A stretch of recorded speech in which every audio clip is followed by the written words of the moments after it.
this Integra. About to go out here and race these fools. All right. Yeah, what we gonna do out here, baby? What we gonna do? All right. Yeah. I got everything. Got all my stuff done. It's Phoenix Yellow now. Too fast, too furious. I'm too fast for y'all, man. All right. Who wants some? From Rome, I run these streets, son. Let's go out here and get this thing. Oh, gotta take her. Vroom, vroom, vroom. All right, you trying to run? You trying to run? All right, let's go.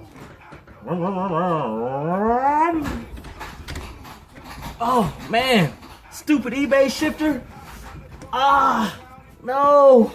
My mom's gonna kill me. I paid like $1,000 for this car. Some bad acting.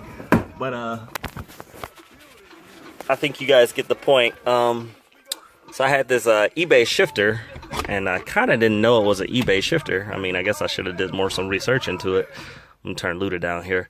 I guess I should have did some more research into it, but I was trying to, make it all work out. It was like the K-tuned one. So as you can see, I did some mechanical engineering, which did not work either. So everyone wants to know how it actually failed. I don't know, I guess there's like a little piece or lock ring in here that is proprietary to K-tune, which seems the Chinese people haven't got it right, or I don't know, maybe Chinese, Vietnamese, I don't really know. It came from not K-tuned, so I'm not trying to be racist about it. But you can see it's real loose and wobbly, but I was still able to do a few things on the track with it. Yeah. So this is what the K-tune one looks like here. I'll pull that out after I install it, but as you can see, it looks pretty similar. I mean, Allen key, there's a groove there, and there's an Allen key, and there's kind of a counterbore in there. I mean, doesn't look like a badly manufactured piece, to be honest with you. But the I keep wanting to say K-Sport, sorry. K-tune one actually has a little bit more weight to it, which is okay and perfectly fine by me. I mean, you guys know me, I'll wind up shaving weight off of that anyway, somehow, some way. No, I was kidding. But you can see, I mean, it looks pretty darn close. I mean, that is pretty darn close. I mean, stock threads and all that. So, well, you can see my stock shifter. But yeah, it also doesn't come with instructions or anything, but when I get this one out, I'll do a side-by-side comparison. It'll be pretty cool.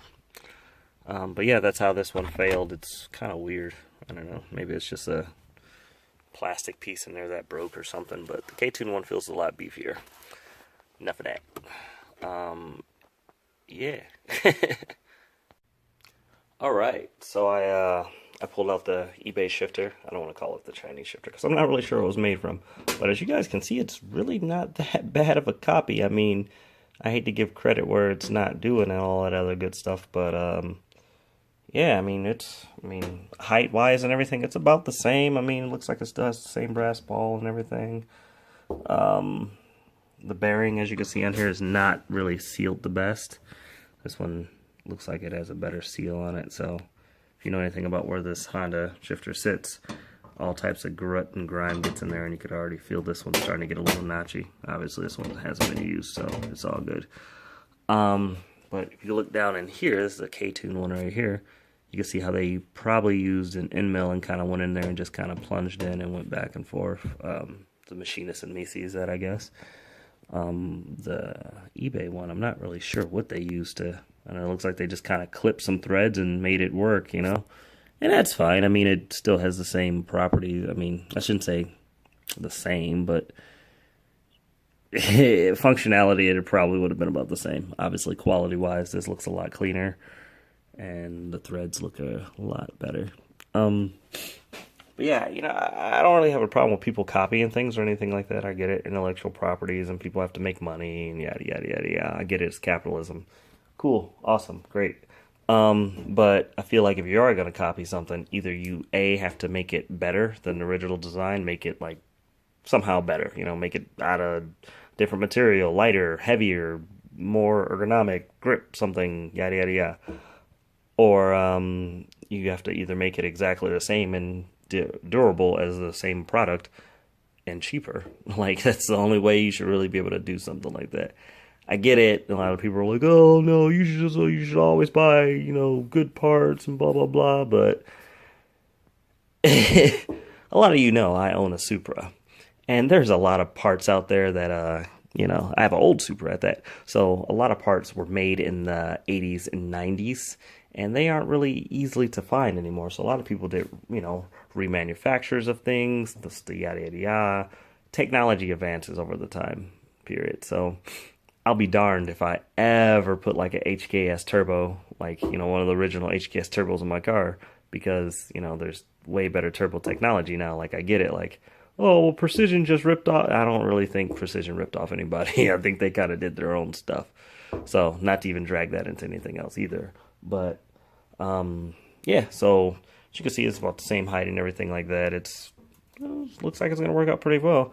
A lot of people last week called on my forum or my picture post called this the Synchro Smasher, and a great way to ruin a transmission. Mainly 2 people, and that's cool. I respect their opinion. I mean, they've been doing this Honda stuff a lot longer than me, and a lot of people are.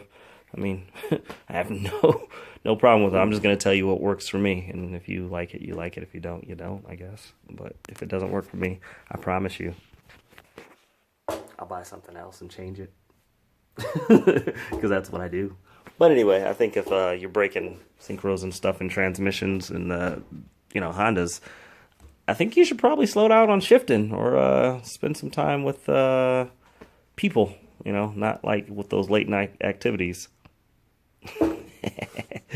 Shots fired. But anyway, no, I think it's a pretty decent shifter. I mean, I don't remember how much this one costs. The eBay one costs. I'd have to look back over my files and all that, but I'm pretty sure it was less than $100. And this shifter definitely cost me like about 150, call it 150 out the door. But you can see the hardware is, I mean, they did this is the K-Tune stuff, and this is the old stuff. I mean, they did a pretty not bad job there. I mean, what does that say on there? It looks like it's some type of grade rating on there. I don't know if it's a 9 or a 10 or whatever, but hey, not bad. I mean, this has been on my car for some months now, and it definitely seen some salt water and rain and yada yada yada, and it has not rusted. So probably stainless or some other high grade material coating or something or another. So I can't knock that. But yeah, I will shoot another video and let you guys know how it worked out when it's in the car. But this is stage 1. I'm gonna stop rambling now. SK out. 1.